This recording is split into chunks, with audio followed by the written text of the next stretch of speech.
Welcome to the Tech Blog Writer Podcast, your guide to future tech trends and innovation in a language you understand. Now, over to your host, Neil Hughes. Welcome back to another episode of the Tech Blog Writer Podcast. Now, I'm recording this intro from room 217 of the Stanley Hotel.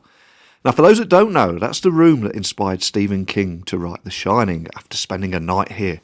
And Jim Carrey also reportedly only lasted half a night before asking to be moved to a hotel anywhere but the Stanley. And to this day, he still refuses to talk about it. Now, I thought it was all mumbo-jumbo just to get more tourist dollars in. But let me tell you, this place has a creepy vibe about it. So I took a walk into Estes Park and picked up a pack of Twinkies, bottle of bourbon and The Shining on DVD yesterday. So at 8 p.m, we watched the DVD in the dark. Now, exactly 1 hour into the movie, when things started to get dark and Jack ordered a bourbon from the ghostly bartender, the power to the DVD player went. Now, I'm a tech guy, so I removed the power several times and attempted to reset it, and on the third occasion, it seemed to come back to life. And 20 minutes later, the power went again. Now, I don't know if we've got a faulty DVD player on our hands, or there was some kind of spooky intervention. But I don't mind telling you guys, I did nearly soil myself in the process.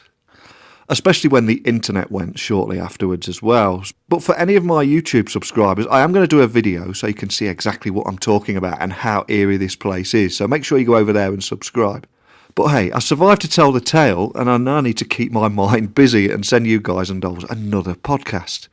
So, as you all know, I'm passionate about sharing tech stories and how technology can transform lives. And today's guest is a great example of just that. His company works with some of the world's largest technology companies, including Microsoft, DirecTV and Apple. But he started out as a successful pro tennis player and has a fascinating backstory. So buckle up, hold on tight, as I beam your ears all the way back to the US so we can speak with Hartmut Liebel, CEO of iQor. So a massive warm welcome to the show. Can you tell the listeners a little about who you are and what you do? Sure. Okay, so this is Hartmut Liebel. I'm CEO of iQor. And, in the last few years, I've seen firsthand kind of how customer expectations have increased a lot, actually dramatically in the last few years.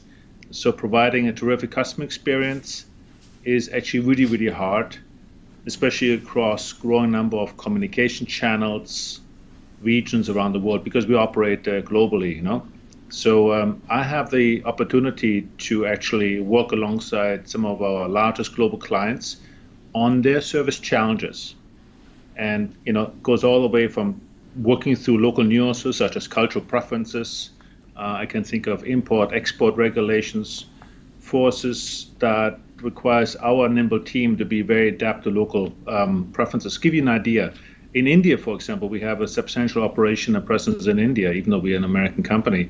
We have service technicians on mopeds, like tiny motorcycles, to service local markets because there's no other way based on the logistics constraints in India. That's how you do this. So it's really a very, very good feeling to deploy service in different countries, in different regions, unique to what local customers need.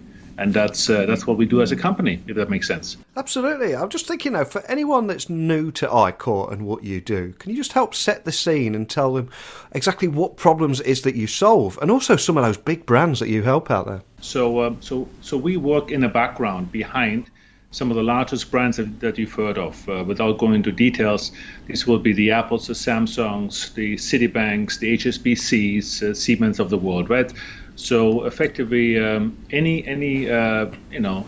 company that has a customer service and many cases also product service obligation to the customer. So the basic core function that we do is we have customer service agents who speak with our customers, typically in a live environment, either on a chat room and on email or over voice. Lots of customer services still being conducted over voice, and then we also handle the returns management and connection issues and remanufacturing of a variety of electronic products, all the things that you use in your daily home, maybe your smartphone, maybe something in your car, all this type of returns management and making things as new as before.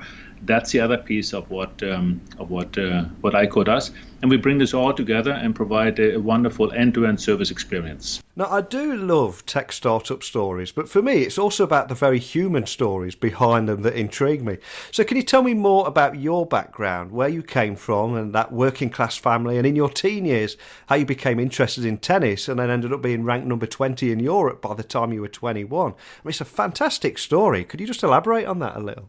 To your point, I grew up in a nice kind of normal German family. In case you haven't heard that I have a German accent, and it was very common in our family that we had jobs early on, which was absolutely a matter of course, and so early on I had a chance to connect with the local tennis club, and then from there I had a connection with a bunch of wonderful coaches, also from different countries. I think that they were the first ones, especially one Australian coach, that opened my eyes to opportunities around the rest of the world. And then I ended up also teaching some tennis. Ended up doing this actually also later on in college. So tennis actually brought me to the United States, which is the only country where you can really combine academics with athletics. So it's also my connection here to Florida. Ended up later on also coaching at a famous University of Notre Dame, and so I really often there's actually an interesting connection between athletics or any kind of competitive hobby, could be also in the arts and the music and so on, right? Where you stress yourself, where you push yourself beyond maybe what you think you can do, and you can actually experience new adventures and achieving new performance levels, and that's that competitive spirit also carried me through my business life. And I maybe have a little bit of an unusual track in my business life, that I was probably in 5-6 different industries, all the way from financial risk management to treasury work, to M&A work. So I was a banker in different industries. And here now I've been in service for the last 15, 20 years. But I think that variety of kind of a colorful background, I think, helps me to connect to so many of our customer service experiences, because service is always changing. Every customer has their own nuances.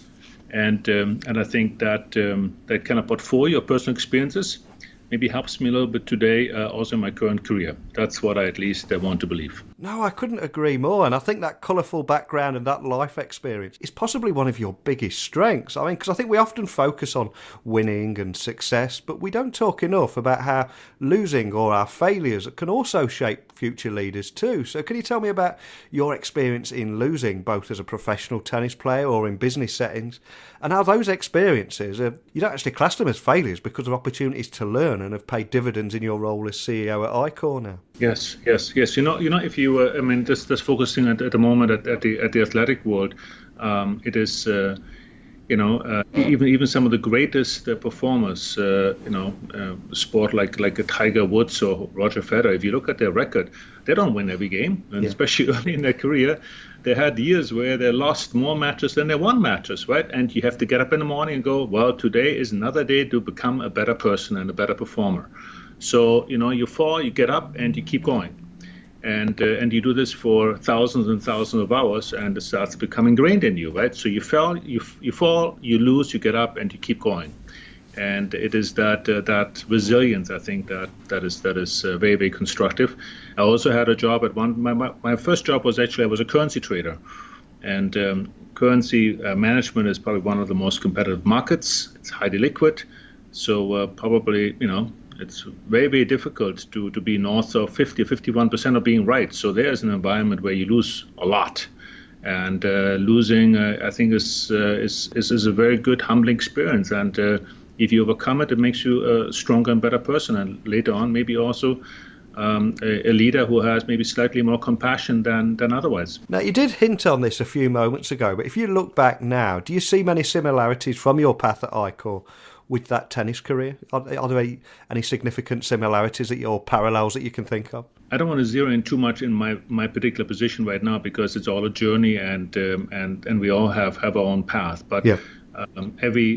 Every person that has high ambitions, there are also very lonely moments at times. It doesn't matter in what organization, in what industry you're in, right? There are moments where you have doubts, and it can be lonely.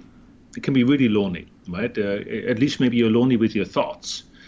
And I think in my particular case, I've had this particular athletic experience where, maybe because it's an individual sport, it is incredibly lonely. So you have to work yourself through, how do I perform if I cannot ask for help?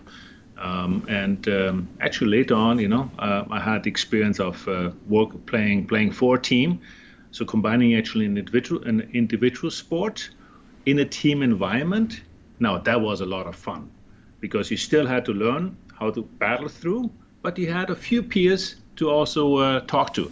So it's interesting that you bring this up. This is all very much connected, and how you manage your own brain and how you manage your own ambitions. Now, back to iQor for a moment, because I know you work with some of the world's largest technology companies that we've already mentioned, called like Microsoft, DirecTV, Apple, etc.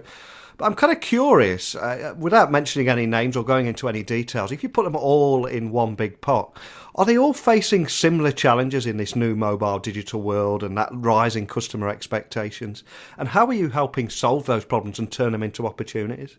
I think the one thing that all of these companies face that we are so proud to represent is that as they come to scale and as they grow, they're realizing that they have a constant struggle between providing a very consistent customer experience that supports their brand, and at the same time they need to dance a very, very fine line, providing automated, efficient support and personalization at the same time, right? So you have the line between I need to have a great customer experience, but I, as some of the names that you just mentioned, they cannot do that at any cost, right? So This is the biggest challenge that they have, and we all, as end consumers, what do we expect? We expect to be taken care of, right?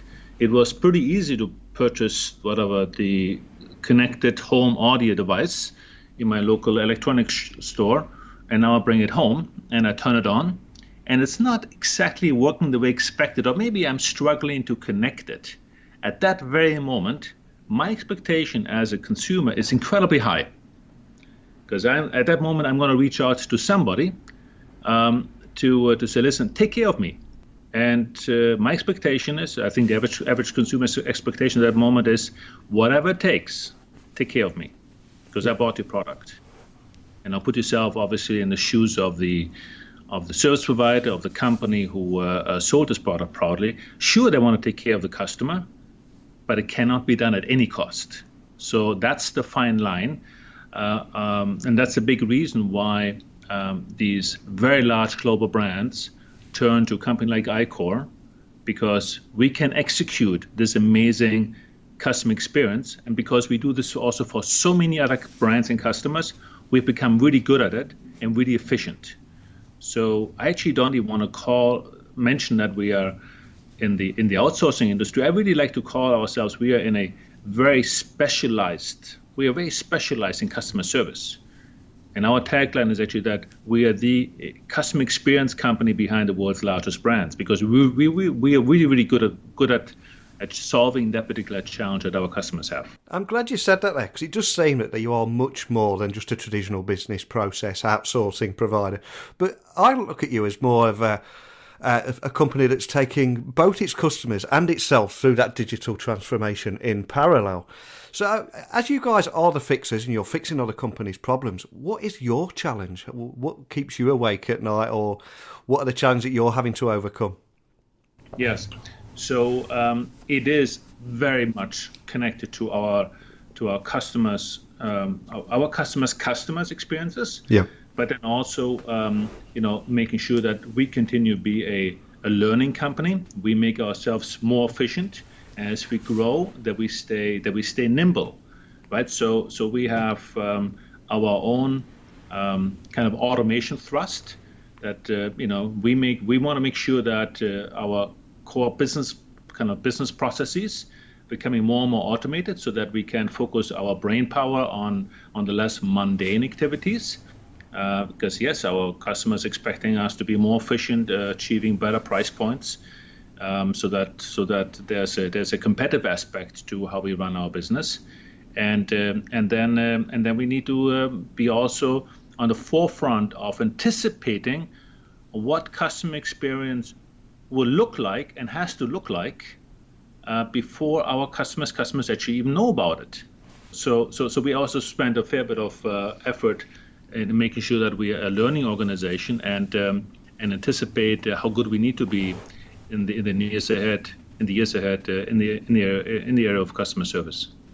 Now, speaking of customer service, and you also mentioned a few moments ago about how easy it is to go out and buy that connected device.